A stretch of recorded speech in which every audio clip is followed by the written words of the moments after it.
good afternoon, very good evening. Can everyone hear me and see my screen? This is the webinar for market direction with candlestick formations. Okay, where is everyone from?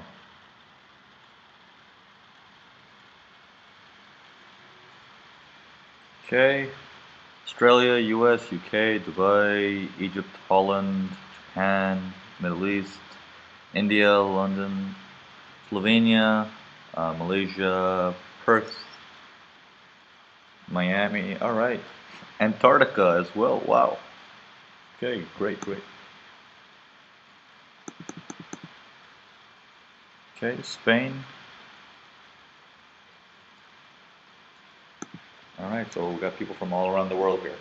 Okay, so what we're going to do today is we're going to discuss a little bit on candlestick patterns, and we're going to go from the very basics all the way up to any required information to understand how we're going to use candlestick patterns to predict the forex markets. Now, putting all that information together, this webinar is approximately an hour long. We're going to spend another like 15 minutes going over the theoretical part of the candlesticks, and then we'll spend the remaining 45 minutes of doing some teaching you guys some patterns, and then we'll show you guys some examples, and then testing you guys, making sure you guys can actually point out which ones are which.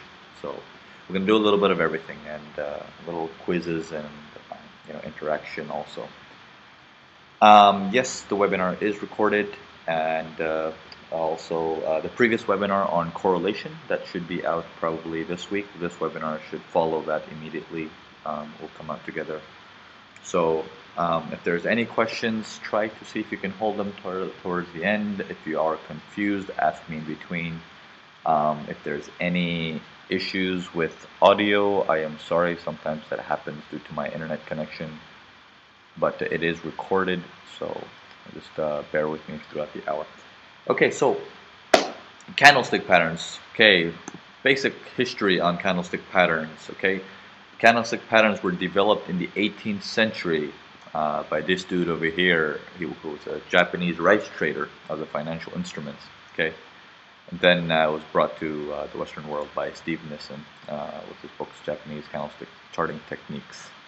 Okay, now, how many of you guys have been using candlestick patterns, and how many of you guys use different charts?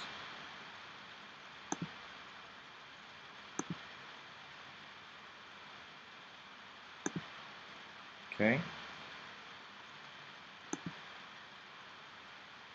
Okay, seems like a lot of people use candles.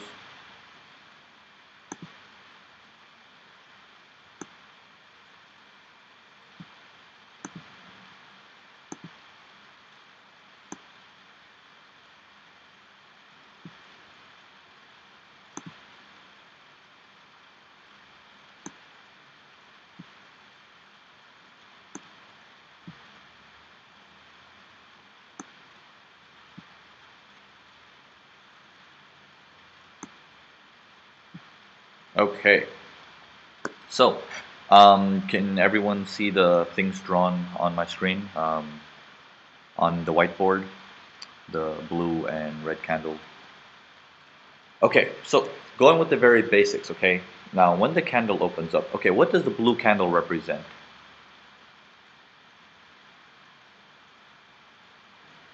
Okay, a uptrend or a bullish candle or a long. Okay, it simply means that the market in that particular candle went long. Okay, each candle represents a specific time frame. Okay, what the time frame is depends on your MetaTrader. You can set it to whatever you want. You know, the 1 hour, 30 minutes, 15 minutes. So if for example, if you set your charts to the 1 hour time frame, which means each of these candles represents 1 hour worth of data. Okay, now having that said, this blue candle, now the market opens up here. Okay, it opened up here. Okay, it closed over here at this top of this blue zone. This is the reason why it's blue, because it is above the open. That's why this part is blue. Okay, what is this area called here? What is this big solid area called? Okay, that is what we call the body. That is referred to as the body. Okay, these pointy things that come out of that is referred to as the wick or tails. Okay, I like to call it tails, but the professional word is called wicks. W-I-C-K-S. Okay, now what these wicks basically mean. I wonder if I can backspace this. Yes, I can.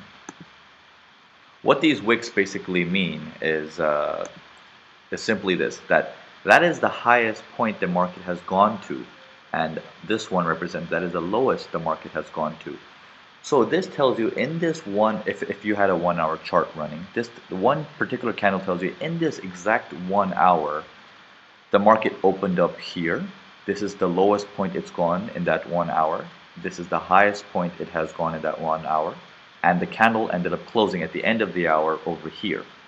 So you have the entire information within one candle of the entire hour, what happened in that 1 hour.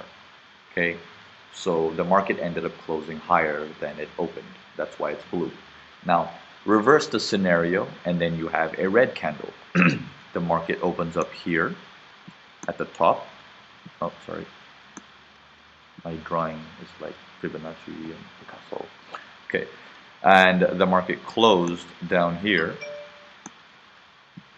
Okay, since the close is below the open, that's why the shade is red. Okay, this is again what we refer to as what?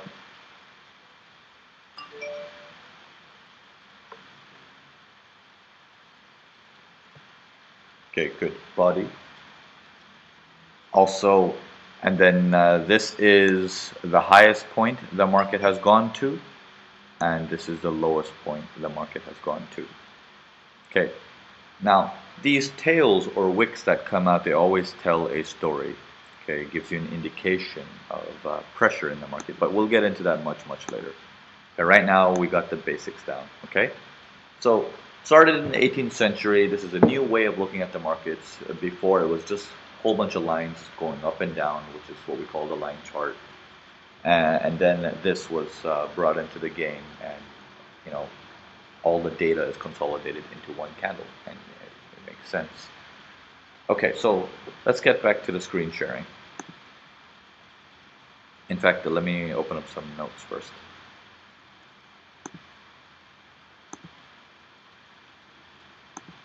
Okay, the notes should pop up right now.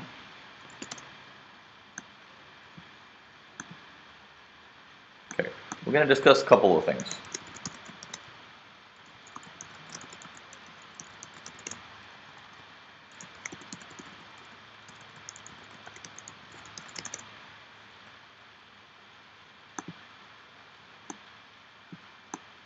Okay, the market has basically two things when it comes to candles, or actually three things.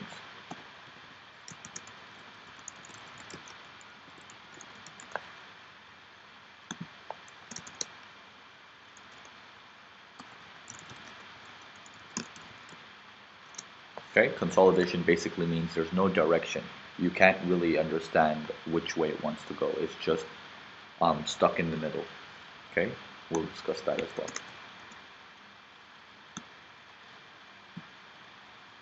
Okay, so trend continuation patterns. We have a couple. False exhaustions. Reversals, we have exhaustions. Okay, these are a lot of the terminologies that we use at Urban Forex, and we're going to stick to them to avoid any confusion. There is a whole bunch of words that revolve around just one of these words. There's like 50 different names for a lot of these candlestick patterns, but we're going to stick to the very basics. So we're going to stick to stuff that's needed. Okay, I can write an entire book on candlesticks on which one has more strength, which one has little strength, but no, that's just too complex. We don't need to get into all of that. Okay, we need to know what is useful for trading, and that's it, nothing more. Okay, so we have false exhaustions, we have exhaustions, consolidations, we have patterns that are like what we call doji. Okay, indecision patterns. Am I spelling this wrong? Okay, indecision. Okay, so we'll get into these. Okay, so I'm gonna put this on the side. Okay, and let's get back to the screen sharing. Okay, at any point if my screen freezes, do let me know.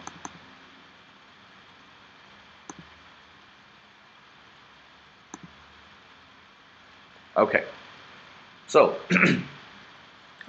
one of the patterns is what we call an exhaustion pattern, which many of you guys are familiar, and some of you guys are not. Okay, how many of you guys are members of Urban Forex from my previous webinars, or have seen me on YouTube and have come here? Hi all, I went somewhere else. Okay, a lot of you guys. Okay, I guess the question comes out to be is how many of you guys are absolutely new? Like first time here or just recently joined Urban Forex? Okay, Peter, Hamdi, okay, Thomas. Okay, second time, first time. Okay, so there's also quite a bit of you guys who are quite new, really new here. Okay, so one of the patterns, one of my favorite patterns is an exhaustion pattern. Okay, this is one of my favorite ones. And let's show you a clear example of what an exhaustion pattern looks like, and we'll take it from there. Okay. Now, this candlestick pattern here is what we call an exhaustion. Okay. What an exhaustion basically means is the market tries to go in one direction and it could not go, it comes back and it closes near the open, and hence the term it gets exhausted. Okay. Now, since this candle is red, we know the opening was towards the top of the body. The close was towards the bottom of the body. The market tried to go as far as this level down here, and it couldn't stay there, so there was too much pressure going north. So the market comes back up and it closes near the open. And you can see on the top there's a very little tail. Okay, that's as high as it went, this is as low as it went.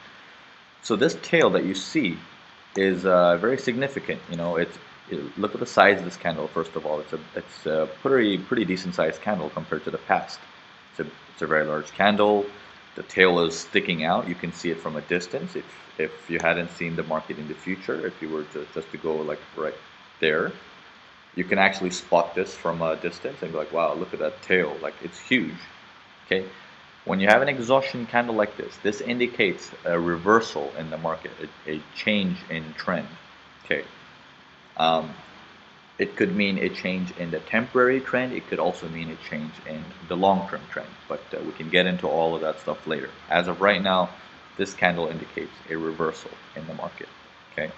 And once this candle shows up, we have an idea. The next candle opens, and voila. Okay. We see a reversal.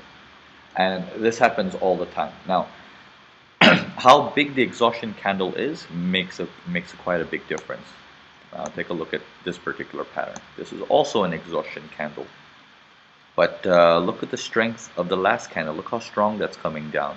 Look at the size of this candle. It's quite small, right, compared to the previous candle. This is why the strength is not so good on this one.